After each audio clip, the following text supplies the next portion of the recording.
Caminho até o meu próprio abismo, de onde retiro do meu mais profundo a essência de minha construção. Essa é minha jornada. Sou um bloco inteiro, inacabado, sem molde. Aqui começo meu lapidar.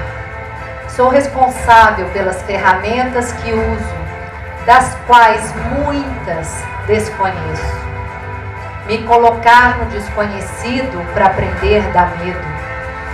Mas para chegar perto de mim, do que quero ser, passo por riscos, passo por dores, passo por testes de cair e ter força para levantar. Cada lasca de mim retirada permite um novo espaço, uma nova forma, um novo olhar, até aprender a não parar, a não olhar só para trás ou só para frente, mas saber que agora é o momento, agora é esse momento de me lapidar. Sou minha obra única e exclusiva, procurando espaço.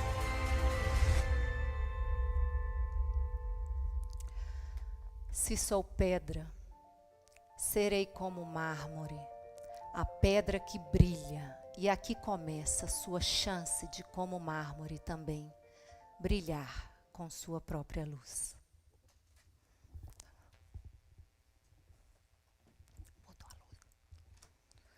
Boa noite, muito boa noite, que prazer vê-las. Essa entrada eu queria muito agradecê-las por estar aqui presente. É uma alegria, meu coração está vibrando. E que vocês me conhecem o sorriso, que é uma das minhas marcas como pessoa e da minha subjetividade, ela parte dessa questão humana. Então, essa preparação toda dessa noite, ela fala muito do ser humano. O convite dessa noite, em cada olhar que eu vejo aqui comigo, vibra muito presente na minha vida. A entrada hoje, a arte e a sensibilidade, o convite, é para sairmos desse lado da efemeridade da vida, do superficial, e mergulharemos juntos nessa outra proposta de não passar a ser vida de uma forma que a gente não consiga sentir o inconsciente humano, que a gente não consiga sentir a nossa profundidade.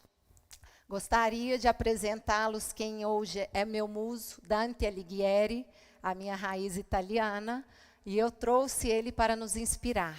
Grandes poetas, grandes personalidades sempre têm uma musa. Aquela musa que chega e modifica o seu olhar, modifica o modo de atuar. Então, o meu convite hoje é esse. Nós começaremos com essa linda obra de arte, que é essa escultura de um homem capaz e muito corajoso de buscar suas próprias ferramentas, ferramentas que vão modificar a sua passagem pelo mundo, a sua passagem pelo seu ser. Esse homem que tem a coragem de começar a tirar os seus excessos. Aquela pedreira que eu introduzi, o vídeo, é uma pedreira onde Michelangelo buscava os seus blocos. Aquela pedreira, ele encaminhava ali a sua alma e a sua condição de ser, de tirar do bloco o que ele chamava, retiro do bloco tudo que não é necessário. O convite é esse, tentarmos tirar dessa nossa passagem tão breve da vida as coisas que não têm realmente necessidade. E outro grande e importante nome da história, Sócrates. Uma vez os discípulos e alunos de Sócrates pediram para ele: mestre, por favor, nos ensine sobre a mitologia. E Sócrates falou que tem um tempo para cada coisa. E aquele momento não era o tempo de estudar mitologia, porque ele estava atarefado com um assunto muito mais importante. O assunto que ele tratava era a sua própria descoberta, saber quem sou. Então, nesse momento, Sócrates deixa uma mensagem muito grande para a gente. Não podemos tratar de outros assuntos antes de saber quem somos. Nesse momento, a gente passa a os excessos e os mistérios da vida serem questionados. Quando começamos a fazer esse questionamento, eu queria fazer um exemplo muito bonito, porque depois o nosso próximo passo é no mundo antigo.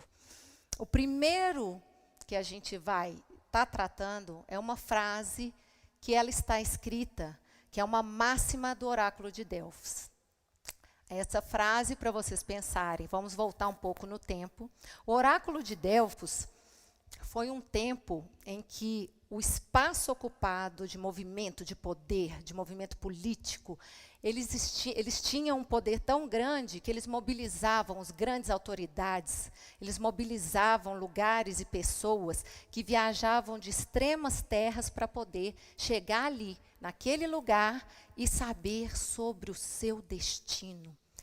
Era um lugar onde todas as pessoas, até Alexandre o Grande, pisou para poder saber sobre o que aconteceria na sua vida. Naquele momento, a gente para perceber que, se tantas pessoas importantes da história procuravam esse lugar, a frase mais importante desse lugar era qual? Conhece-te a ti mesmo. Então, quando eu me deparo com essa realidade de uma verdade que te sacode por milênios, por gerações, eu me deparo com uma verdade que eu não posso passar por ela despercebida. Então, aqui começa a nossa jornada. Nossa jornada começa inspirada com Dante Alighieri, inspirada em tirar os excessos. Carregaremos junto Michelangelo, Sócrates, e agora nós entraremos num novo processo de tirar essa dor. O que nós carregamos? Esse processo dos fios que paralisam e nos calam. Eu trouxe para vocês, vou trazer aqui uma presença muito íntima minha de uma subjetividade e sensibilidade de imagens que me tocam profundamente. Essa montagem desse nosso encontro, nosso encontro, ele foi baseado muito em coisas que eu percorri durante muitos anos. Vem durante os últimos, vamos dizer, as minhas últimas 2 décadas. Por lugares que eu passei, pessoas que eu encontrei, artes e artistas que me tocaram profundamente. Então, nós vamos percorrer o seguinte: como que esse nosso encontro é dividido? As pedras, quando eu levei vocês para a pedreira lá do Michelangelo, ali é o nosso alicerce. Ali você vai se ver como esse bloco inteiro, ainda. Agora nós vamos percorrer 4 momentos de fios da vida, que nós poderemos, sim, observar onde estamos nós hoje localizados e com que fios nós estamos costurando essa nossa passagem pela vida, pela nossa sensibilidade. Começaremos com esses fios que doem, com esses fios que muitas vezes, nas situações de mais crise, nos paralisam e até nos calam. Então, eu convido vocês para começar com essa imagem muito forte, que eu gosto demais, que é uma obra. Então, eu convido vocês para começar com essa imagem muito forte, que eu gosto demais, que é uma obra Vessor, a todo o século XX também. Ela começa com essa grande obra gigantesca, com essa enorme jaula. Eu gostaria que cada um individualmente pensasse a respeito dessa jaula. As nossas jaulas e os nossos aprisionamentos. Essa artista, ela teve a condição de ser salva pela arte. A arte salvou-a em muitos momentos da vida dela de verdadeiros desesperos. Por isso que no início eu falei sobre o próprio abismo.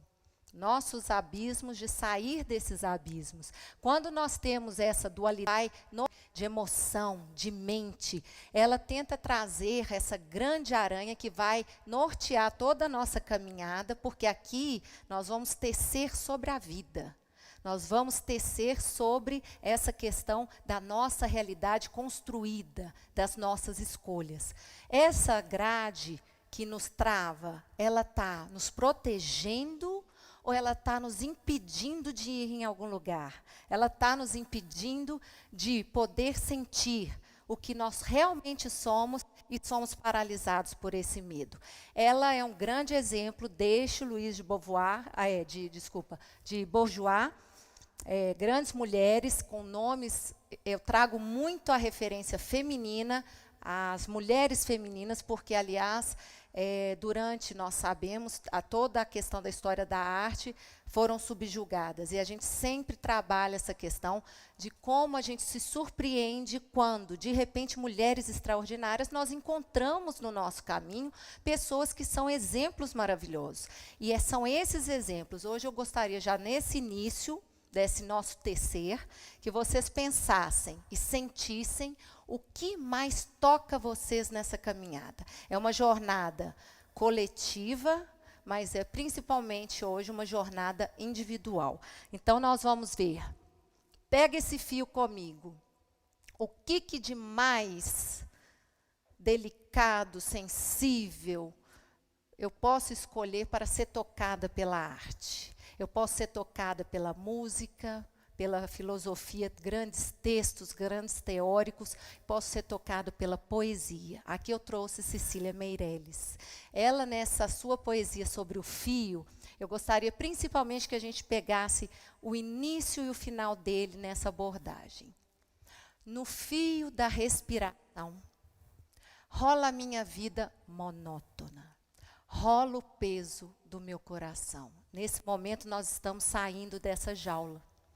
Nesse momento, nós estamos abrindo possibilidade de tirar o excesso e o peso que estava carregando em seu coração, e quem não dirá na sua alma, né? Tu não vês o jogo perdendo-se como as palavras de uma canção. Passas longe entre nuvens rápidas com tantas estrelas na mão. Presta atenção que, para que serve o fio trêmulo em que rola o meu coração. Esse momento eu quero que vocês peguem esse fio trêmulo, porque a próxima cena nós temos uma menina linda, jovem, que ela tem um fio verdadeiro na mão. Ela é uma obra linda, impressionista. E esse fio da vida monótona da nossa querida Cecília Meirelles, eu gostaria de pegar para ilustrar o que nós entendemos que ela está aqui pensando e fazendo. O que ela está tecendo? Ela está tecendo uma realidade dela, porque ela escolheu? Ou ela está tecendo uma vida monótona, porque é de uma sociedade e de uma história que ela deve seguir? A nossa reflexão aqui, basicamente, perpassa esses fios que costuram o social, que costuram o nosso individual e a nossa atuação no mundo. O lugar que eu ocupo, eu permito ocupar esse lugar de uma forma autêntica, eu permito ocupar esse lugar como uma forma de me expressar no mundo, ou eu sou subjugada de uma forma que eu me apresento para agradar e para ser algo esperado? Esse é um grande debate dos tantos anos anteriores, de tantas opressões, mas principalmente hoje em relação a como essas nossas atuações e máscaras de viver, elas podem ser ressignificadas.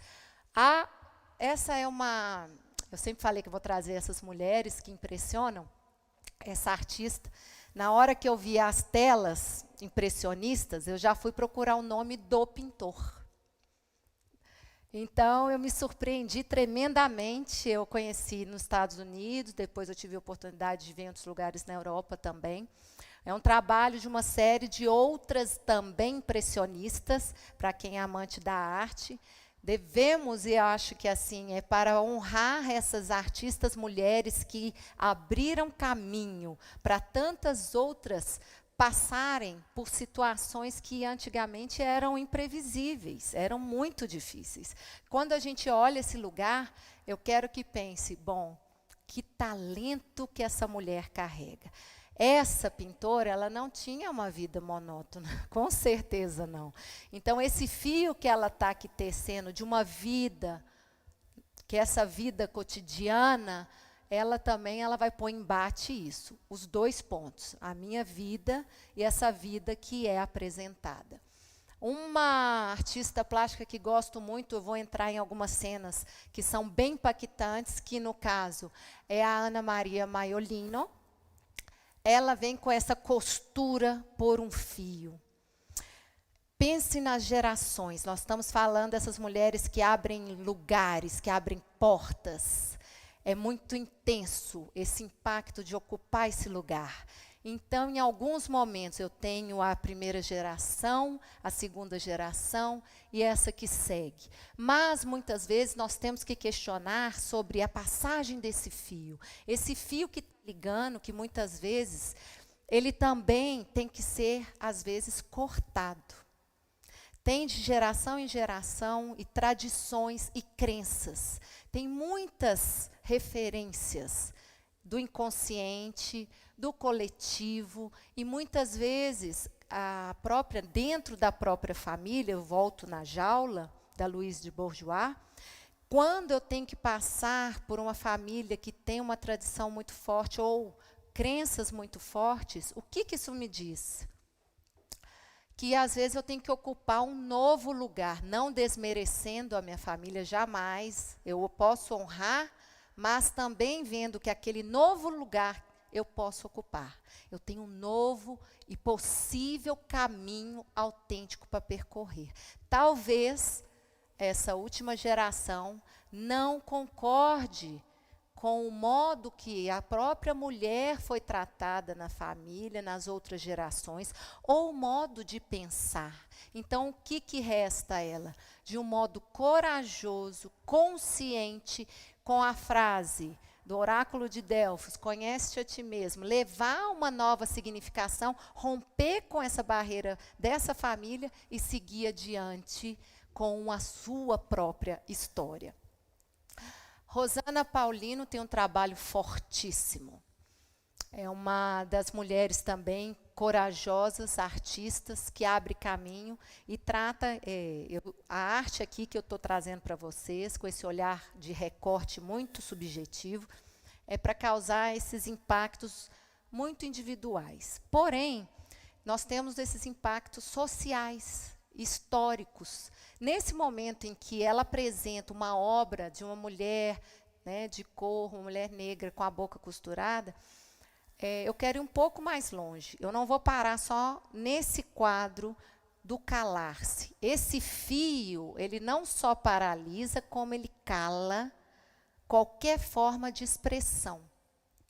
Mas a gente não precisa estar numa cena tão forte, visualizada. Nós podemos estar numa cena muito similar na nossa vida e não nos depararmos em modo de consciência que nós estamos sendo costuradas por nós mesmas, que nós não colocamos no mundo as nossas verdadeiras intenções. O que é que me move, que me estimula, que faz algo em mim vibrar, mesmo naquele fio da família que não é de acordo com o que os outros muitas vezes esperam, mas que vai ser possível eu colocar isso no mundo.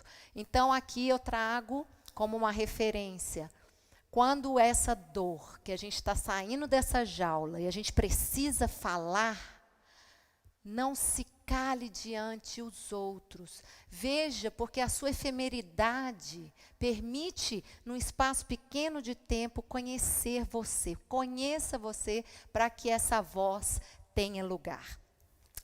Aqui, na mesma artista, né, esse In Out, da Ana Maria Maiolino.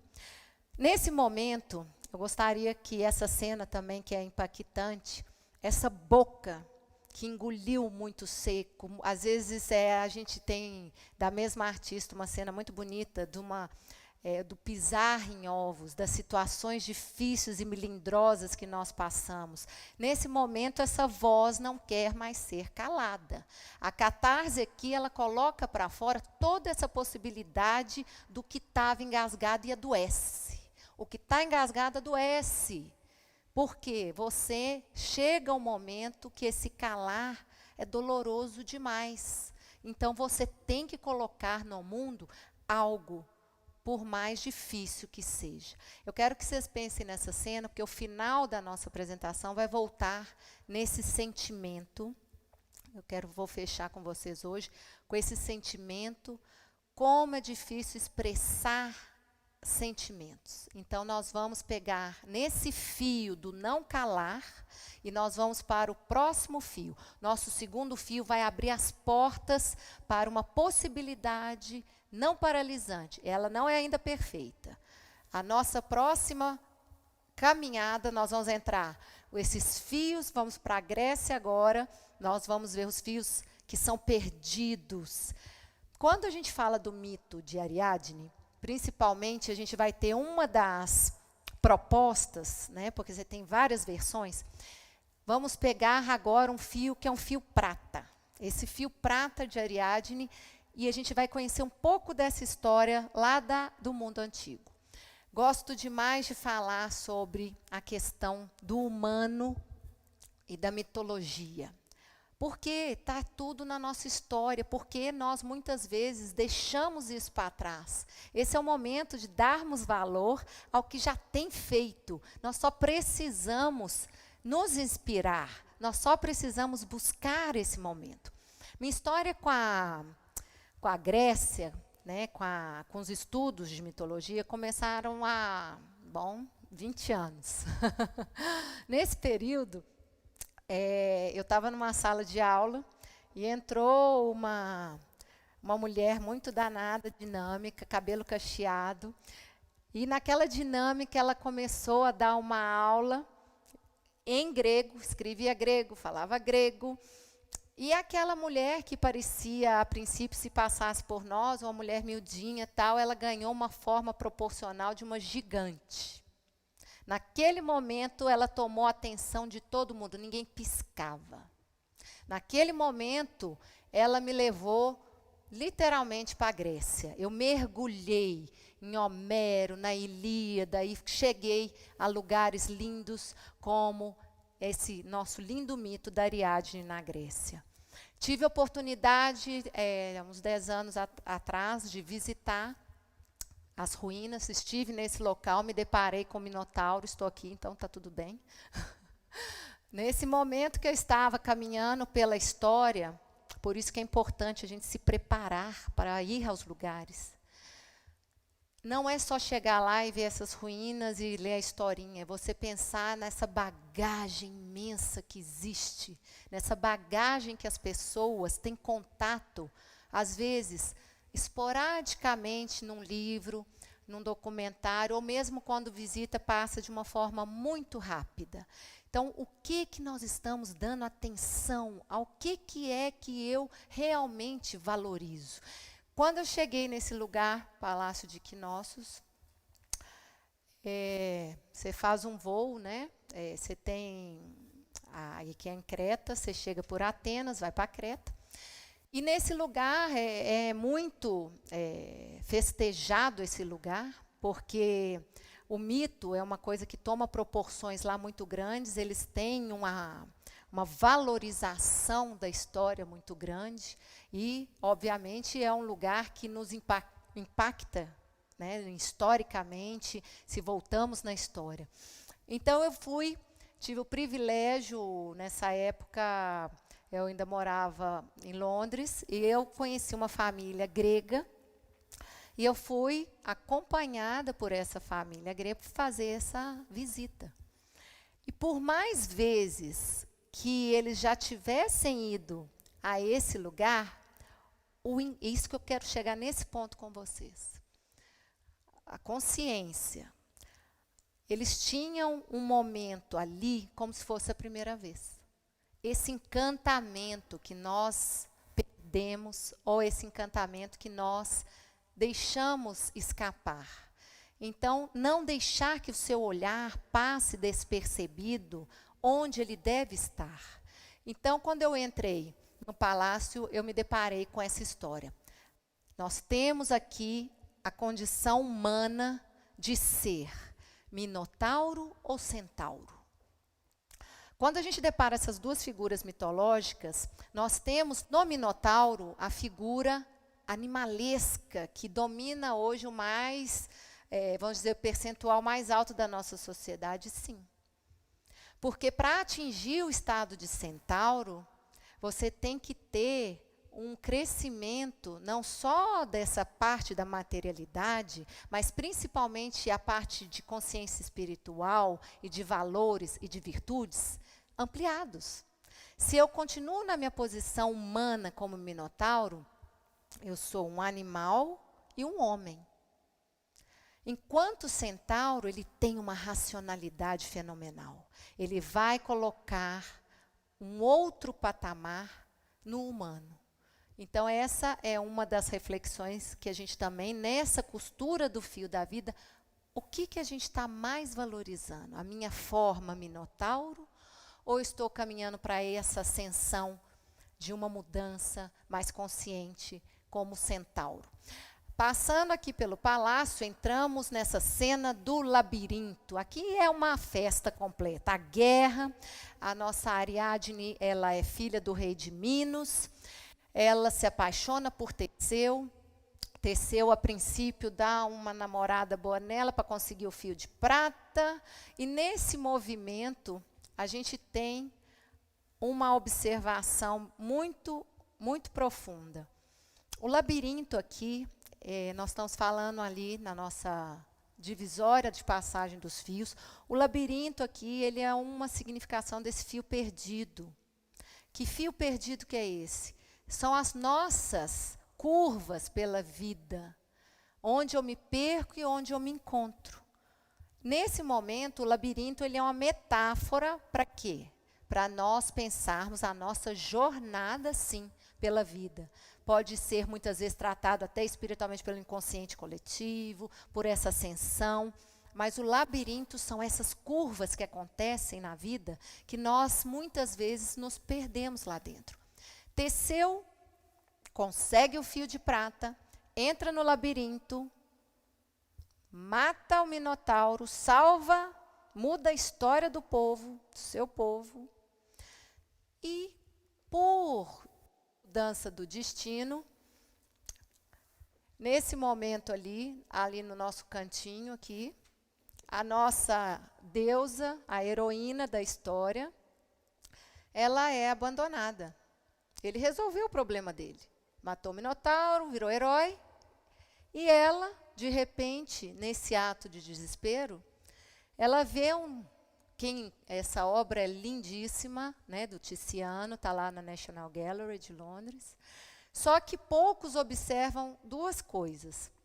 Bem detalhado, no fundo, o barco de Teseu que já foi embora. Ele já zarpou, já está no meio do caminho. Quando ela se dá conta desse momento, o fio dela foi cortado. Ela não esperava esse momento. Ela foi aqui, num ato de desespero, tentar, quase se jogando, se lançando ali ao mar, aquela dor que ela sentia, por escolha dela. Então, aqui a responsabilidade dela ter dado fio para o Teseu foi dela. Podia se vitimizar. Ai, sofrendo, coitada, agora coloco-me num lugar de... Ela tem que tratar dessa rejeição, como que ela vai lidar com essa dor. Como se ela vai conseguir sair da jaula que nós vimos lá no início.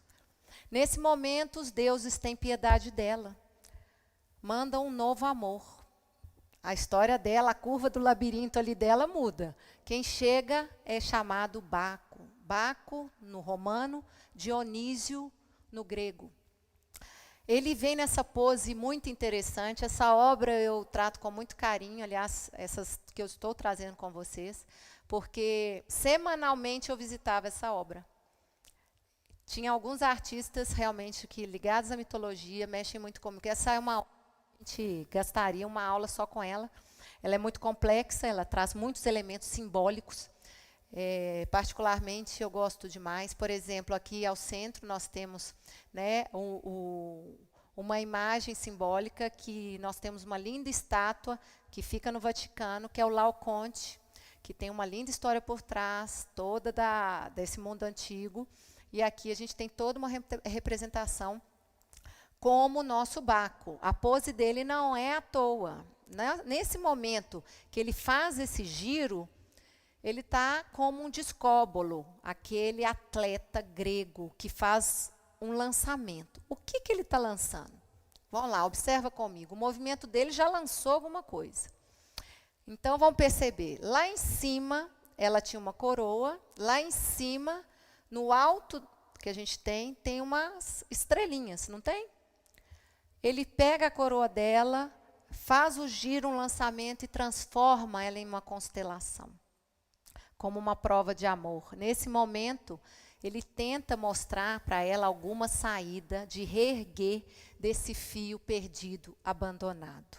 Agora nós temos uma nova configuração. Nós saímos do fio da dor, nesse fio do labirinto de Ariadne, e agora nós vamos entrar no momento mais sensível. Nós vamos entrar nos fios viscerais, nos fios da vida.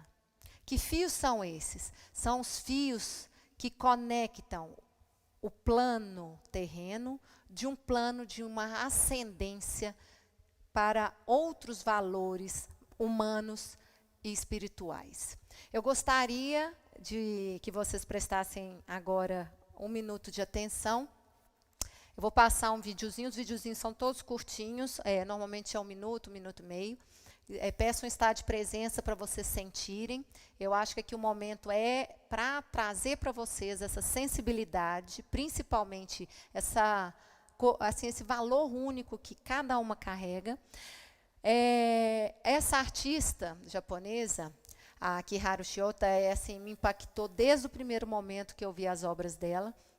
Ela traz uma presença, uma autenticidade, um colocar no mundo que ela traz valores humanos fortíssimos. Ela traz, no seu trabalho, memória, ela traz expressão, ela traz sentimento. Então, ela traz para a gente essas linhas vermelhas. Essas linhas vermelhas, elas são parte de uma lenda linda japonesa milenar que foi passando de geração em geração. A antroposofia, que é parte da filosofia, ela trata também dessa lenda, dessa questão do humano, que nós somos costurados por um fio vermelho invisível, coisas que nos perpassam. Esse fio é lindíssimo, só que o humano de hoje, nós infelizmente cortamos esse fio.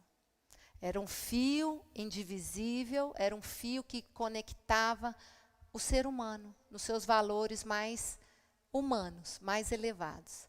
Mas a nosso modo de ser, a nossa individualidade, levou a tal lugar que nós perdemos essa conexão. Então, agora eu vou deixar esse 1 minuto para vocês ouvirem a voz da própria artista, e eu quero depois, em seguida, ter esse respiro para a gente trabalhar um pouco esse fio vermelho. 人間の絆、つながり、記憶にフォーカスを当てたインターナルライン。その作品をジャパンハウスサンパウロのために制作しました。作品のコンセプトは、日本に古くから伝わる赤い糸の言い伝えからインスピレーションを得ました。この言い伝えによれば、人はこの世に生を受けると、心臓から小指までつながる血管のような目には見えない赤い糸が指に結ばれるそうです。人生を通して恋愛感情に限らず、その目に見えない糸は他者の糸と絡み合い、つながり、相互の人生に多大な影響を与えるというのです。人々は皆つながっていると信じています。目で見ることはできないけれど、もし見えるとしたら、人は皆つながっていることが。É muito bonito a gente ver uma pessoa que em escala enorme, porque o trabalho dela, vocês devem ter já ouvido falar, do ativista chinês, o Ai Weiwei.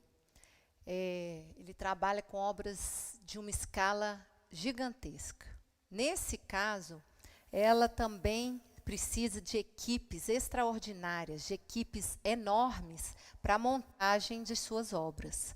Então, aqui a gente tem essa questão dos fios vermelhos como essa dinâmica que nós temos de perda dessa conexão. E vou trabalhar agora, peço a ajuda de vocês, uma lenda de um sábio, um senhor, um velho sábio, que ele,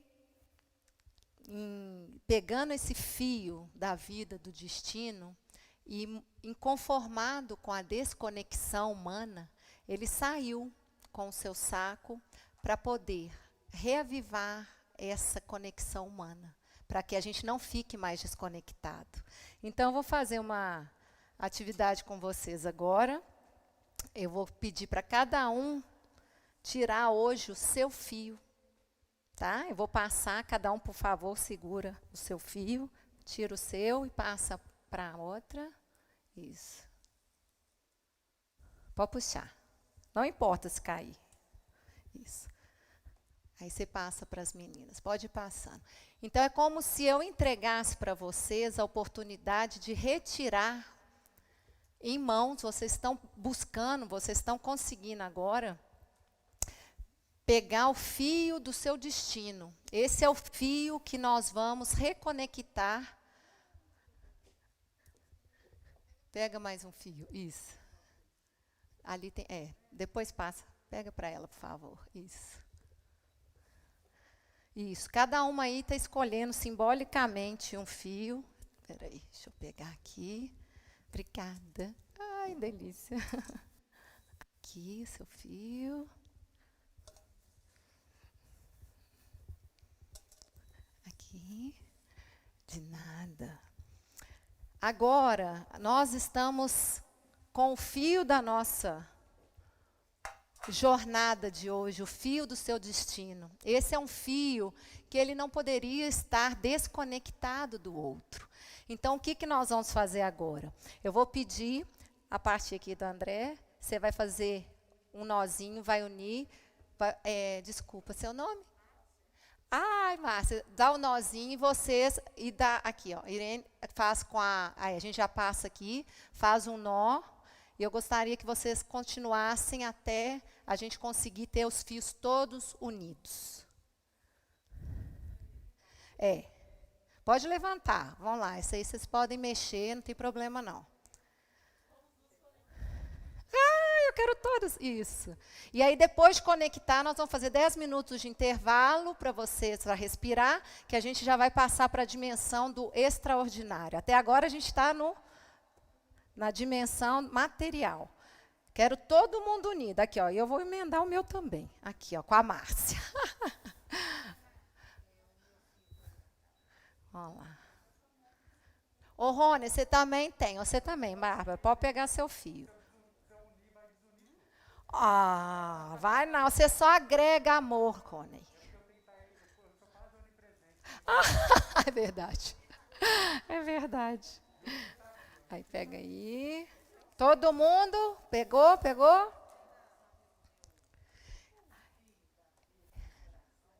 Cada um. Pega aí, Dani. Pega aí. Quero todo mundo aí, ó. Segura seu fio. Essa dinâmica agora... estão todas aí. Agora nós estamos passando do momento em que a nossa materialidade, ela deixou de ser sozinha. Nós não temos mais o isolamento do individual, mas a gente tem agora esse poder de poder olhar em ascensão do material a um momento onde a linha interna te conecta com o que você tem de mais humano. Então vamos para o nosso intervalo? Obrigada. Eu vou unir as nossas, já vou deixar no palco. Isso aqui vai ficar com Dante ali para ele inspirar.